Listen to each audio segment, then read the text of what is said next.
So one of the things that I've been thinking about, especially with, I think you're referring to at the national level, the NOTAM outage that was seen in the United States.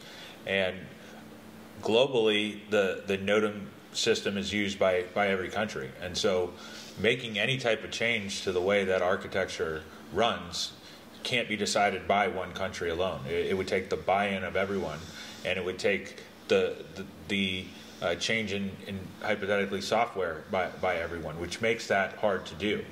And while it is apparent that change in that system needs to happen, and it's long overdue, but there is agreement that it needs to change, and some estimates indicate that there will be a change made to the way that NOTAMs are administered globally in the next 5 years.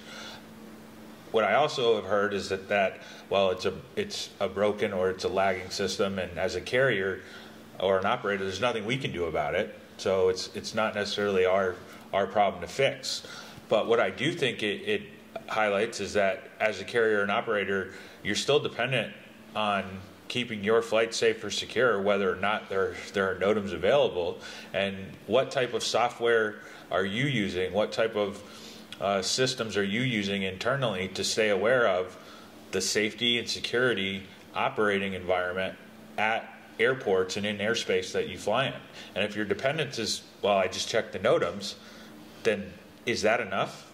Because you're putting your trust in a system that you already believe has flaws. So you can harden your own operations by making sure that you have a sustainable solution, whether or not the NOTAM system is functioning the way it should or it shouldn't. So having access to data that you trust, that you believe is verifiable, and that you believe is actionable from an independent third-party source can be a way that you can understand what's going on in an airport, whether or not you can access the NOTAMs through the airport.